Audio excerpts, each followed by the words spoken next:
about institutional frameworks for faecal sludge management. Let's start by looking at the sanitation services chain. In the top of the diagram you can see the household toilet on the left-hand side, moving through the collection, removal of waste, the transport or conveyance, to the treatment and then disposal or reuse. There are several ways in which this chain can be achieved satisfactorily. Perhaps the best understood is the use of a sewage system and a sewage treatment facility.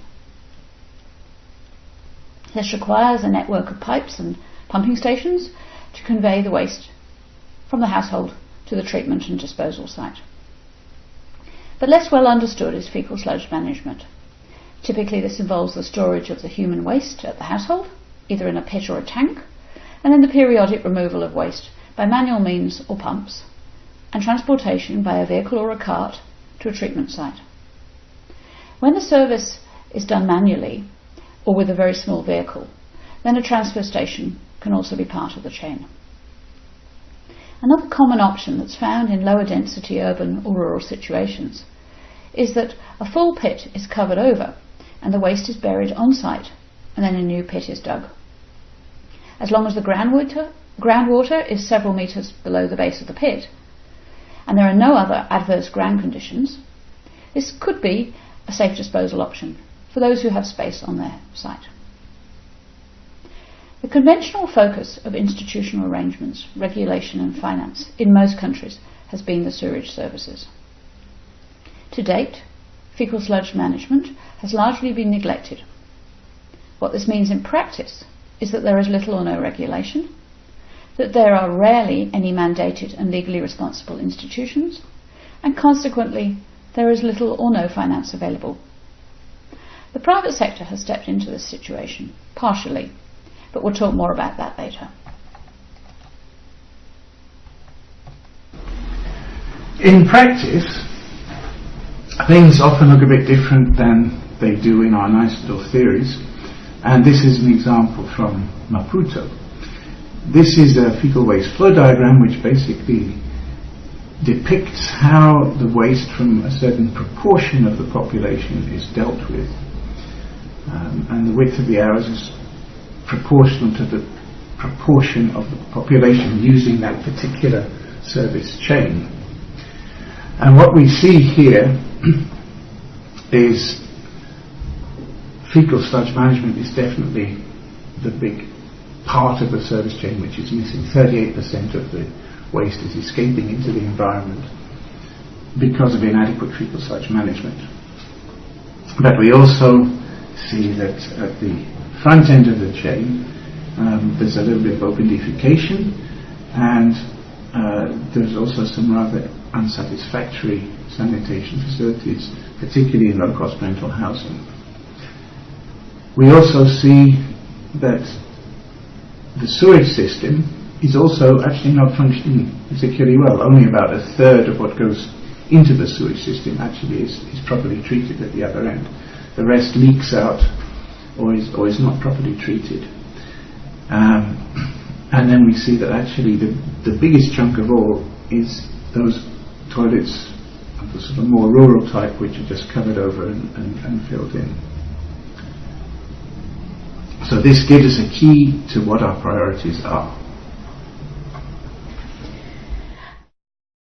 So why is fecal sludge management so important?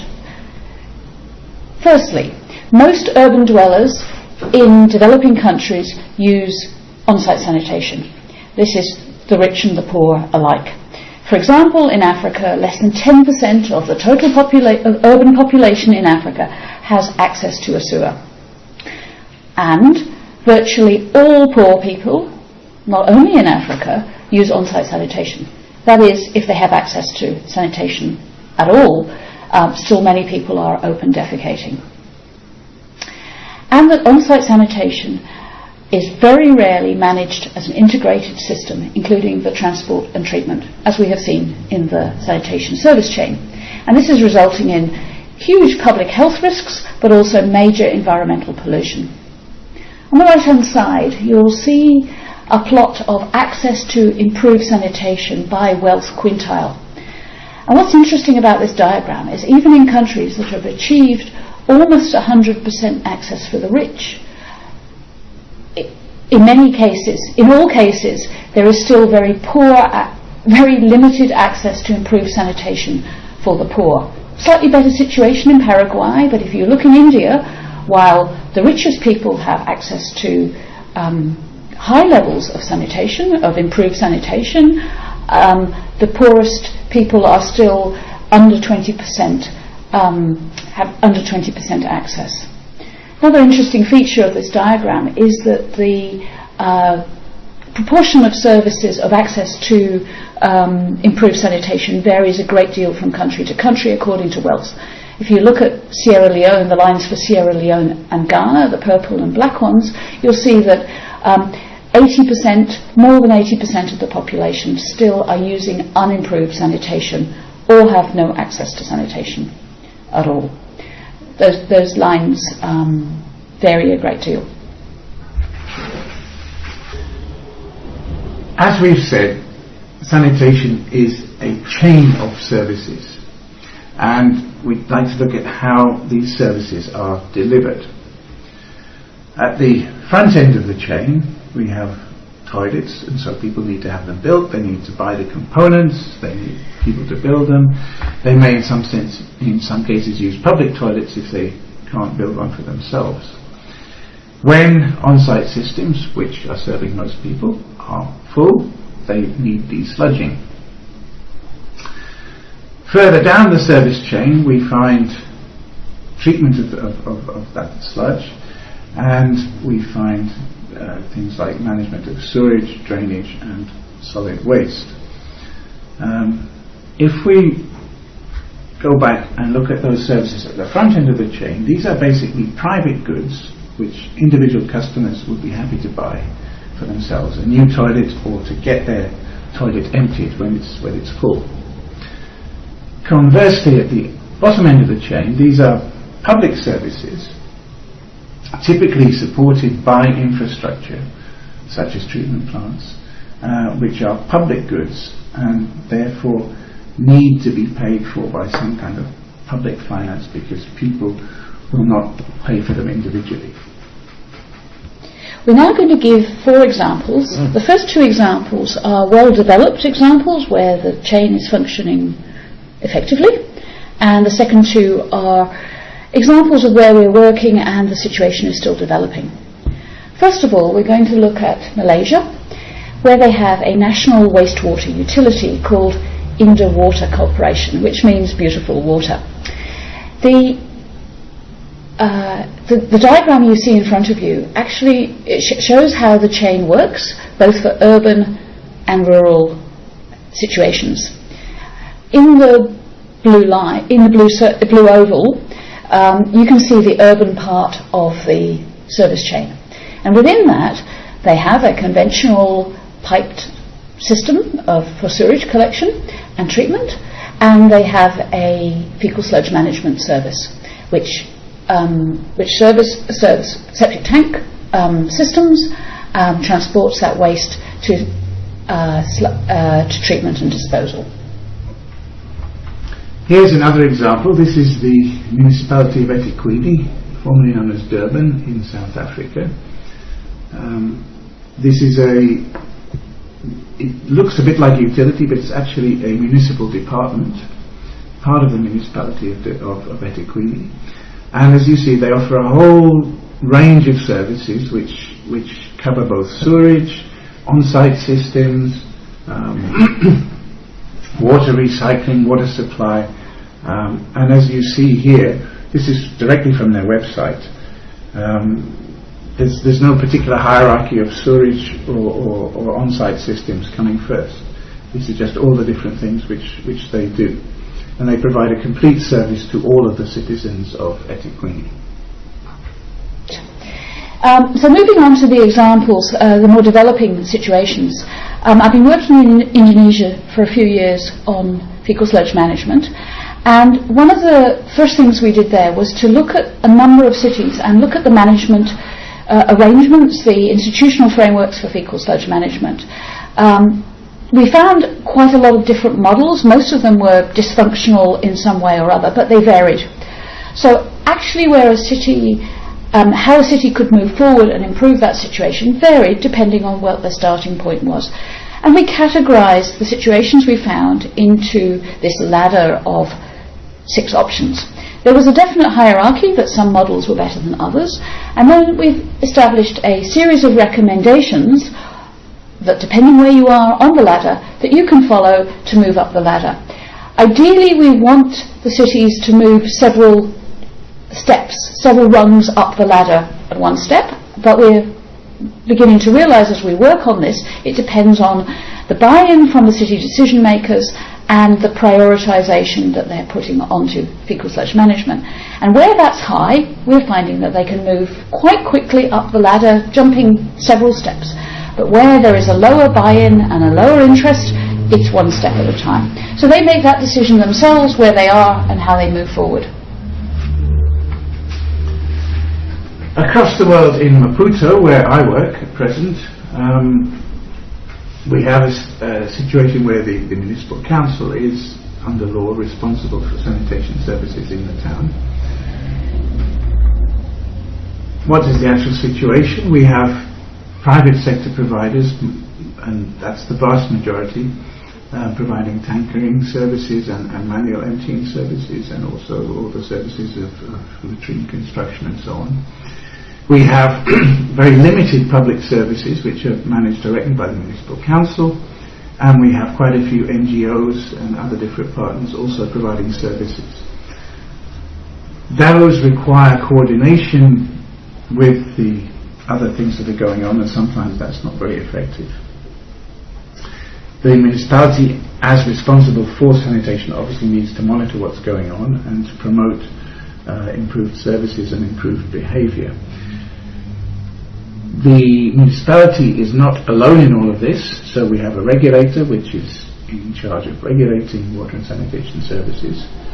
We have a government agency which is the Water and Sanitation Infrastructure Board, known as IAS under its Portuguese acronym, which provides technical assistance and capacity building. And we have the National Directorate of Water, which is part of the Ministry of Works and Housing, which is responsible for policy and strategy and legislation within which the municipal council does its job. So this is what's supposed to happen, but in fact many of these things are still being developed, and what we see is a moderately weak municipal council struggling to provide some services, with the private sector basically filling in as best it can, but in an unregulated and uncontrolled way, and possibly with some NGOs also assisting. So one of the message so far is that you have to start developing the institutional framework based on what you have, and this can vary quite a lot within a country and certainly between countries. So a proposal, so we have developed a framework for how to make that assessment. The framework starts off with 3 core pillars: the enabling pillar, the developing pillar, and the sustaining pillar. In the enabling pillar, we look at the policy, the planning, and the budget situation. And developing, we look at the expenditure in the sector, the equity of that expenditure, the actual output achieved from the expenditure, and the sustaining, looking at the maintenance of the system, the expansion, and the user outcomes. And we look at those components across the entire sanitation chain, a component by component. And we do that not by ourselves or with consultants, but as a participatory process. And that participatory process would typically include the line ministries, the Ministry of Public Works, the Municipal Council, the Health Department, but also central planning ministries, the Finance Department, the Treasury, any regulators if they exist, quite likely to include some academic partners, NGOs, CBOs, community-based organisations, everyone who has an interest and a stake in the sector. So together they would establish a sort of traffic light system. Now each building block under the pillar, so that's under policy, you have certain key questions, and each question is assigned a mark. 0, half or 1, and those marks are added up. And depending on the score in the country, you get a visual image of the status of the situation. Here we have a service delivery assessment from Kampala.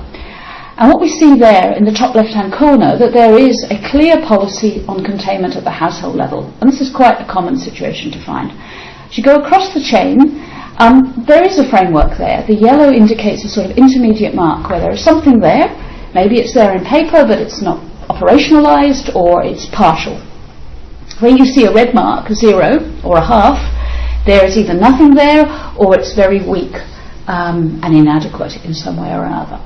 So by looking at this framework, you can see what are the priorities, what needs to be done, what's missing, and where you have something to build on.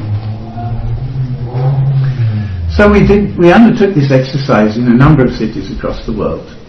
And here are some of the examples of what we got out of it. Here we've summarized under those 3 main pillars the general status in a number of different cities. And we have tried to categorize them into those where basically it's a general disaster and really nothing much is happening at all. Then those where we called it basic, where the authorities are taking serious action. There is some framework, but it's still a very weak framework. And then the improving situation where things have gone a bit further and the framework is really coming to life. And finally we compared it with the situation with Indo Water in Malaysia, which has a very good and effective system. So we'll now give 2 examples, one worse one and one better one. So here is the service delivery framework for fecal sludge management in Dhaka in Bangladesh. What you see, similar to the Kampala example, there is something there on policy for containment at the household level. So they have that bit in place. The rest of the chain, the service delivery chain through the 3 pillars, is very weak, 0 or half. If you look at the bottom pillar, the sustaining pillar, you see some half scores there. And that's because there are manual emptiers available, and so some emptying can be done and is done as and when needed, but it's a very unsatisfactory, unhygienic and unsafe system. But the users can achieve some outcomes, although these are minimal. Now this is the institutional framework. What does this look like in practice? So we now look at the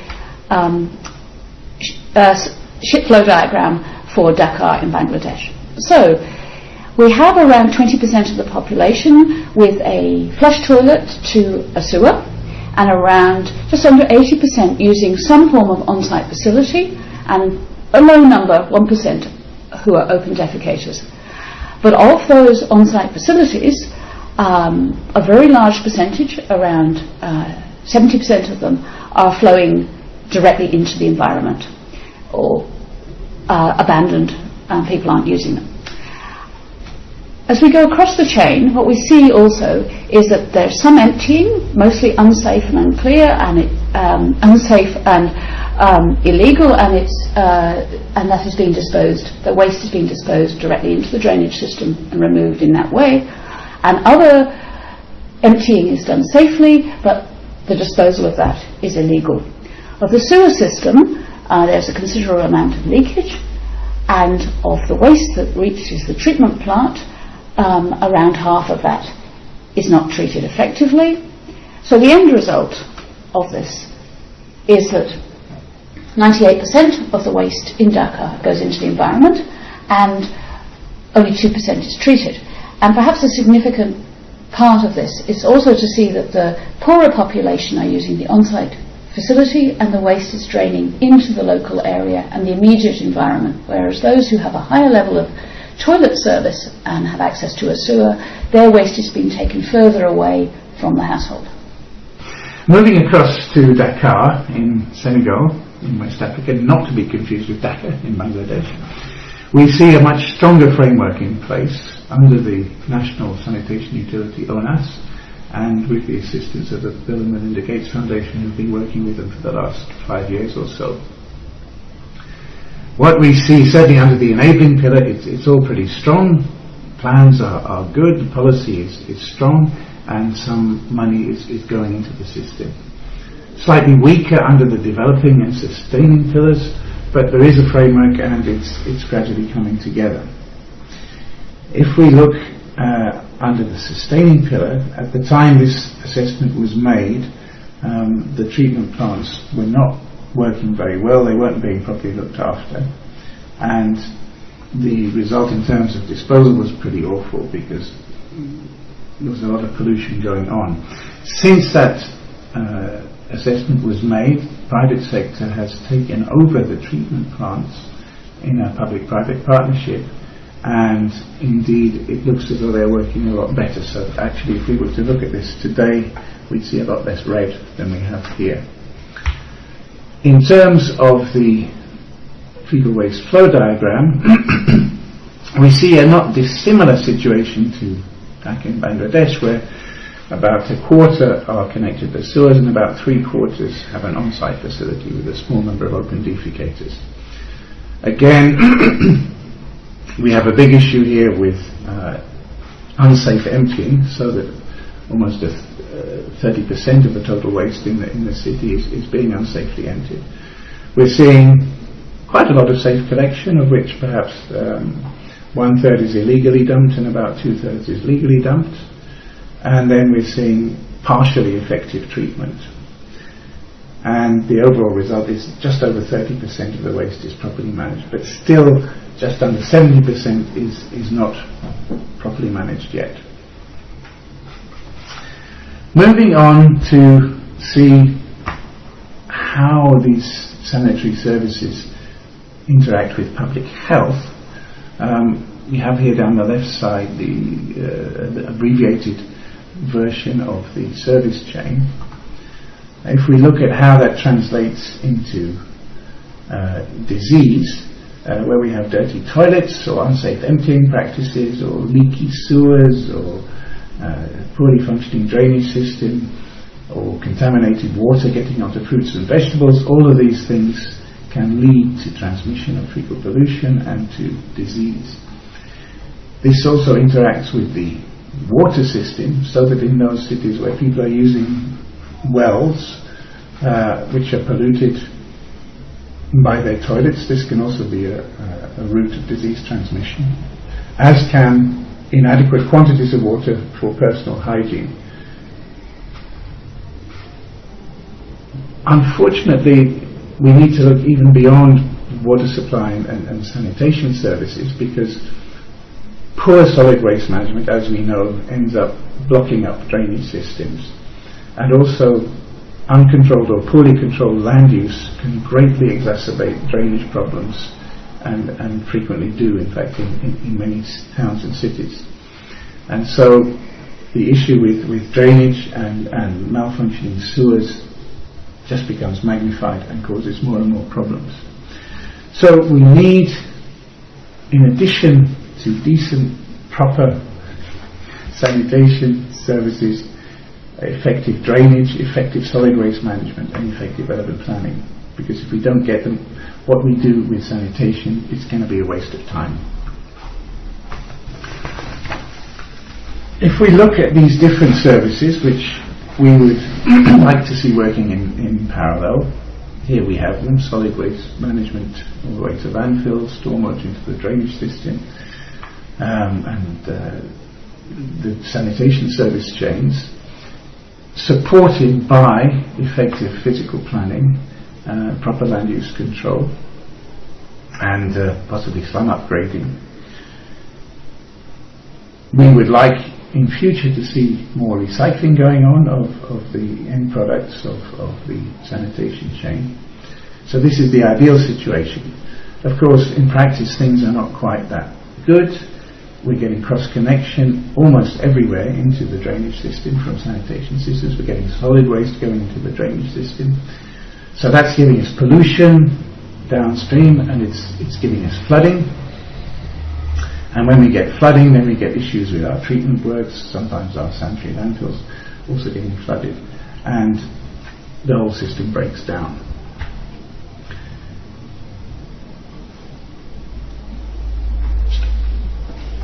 So putting this all together, what do we have? We have a whole series of services that need to be provided. Some of these are, as we've said before, private goods, the customer services, buying my toilet, emptying it, using public toilet. Some of these are public services, typically treatment, operation of the different drainage and sewage and solid waste services. And those services in turn are supported by infrastructure, which is public. As we said before, the private goods typically provided by the private sector, and the public goods typically provided by the public sector. The services, some are in between, and very often these can be effectively provided through public-private partnerships, but this depends on the case. In some places they may be more public, in others they may be more private. As we've also said, the role of local government is critical in this, because even if you have a utility, there's a lot of coordination and planning, legislation, enforcement and promotion and so on that has to go on, which only a governance institution can provide. And that local government is supported typically from the national level by things like policy, regulatory framework, capacity building, and planning, financing and monitoring of the way that money is spent, so that we can see these services being properly delivered. So we hope you don't forget this presentation, but if you do, please remember these points. First of all, effective sanitation needs to be a series of interconnected services that need to function all day and every day. They can only be, and they will only be, delivered by motivated people who are working in institutions that have very clear mandates, roles and responsibilities. That needs to be very clear for them to function, and that those institutions cover the entire service delivery chain. And the institutions need to be clearly accountable and held to account. Planning, budgeting and monitoring are essential elements of this accountability and sustainability, and they need to function as a feedback loop, so that deficiencies and problems can be remedied.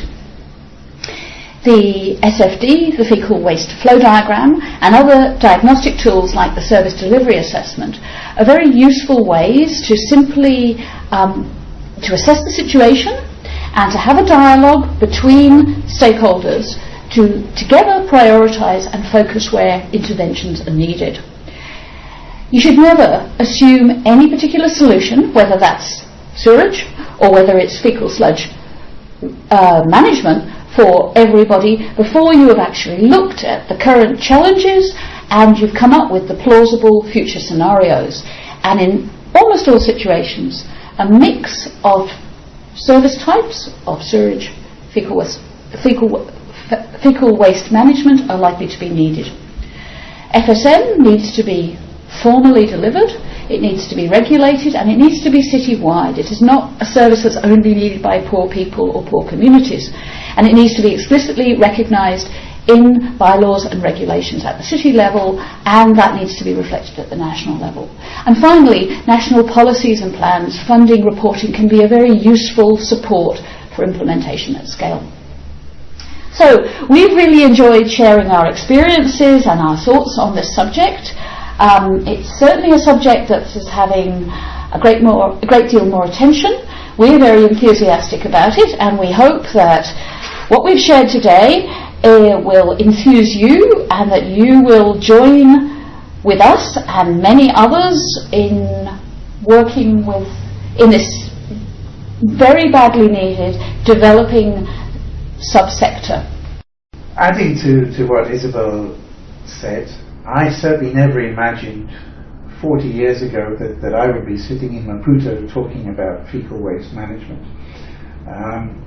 But I'm extremely happy that I have.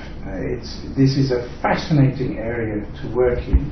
It's very important. It's receiving increasing recognition, And there are still a lot of challenges.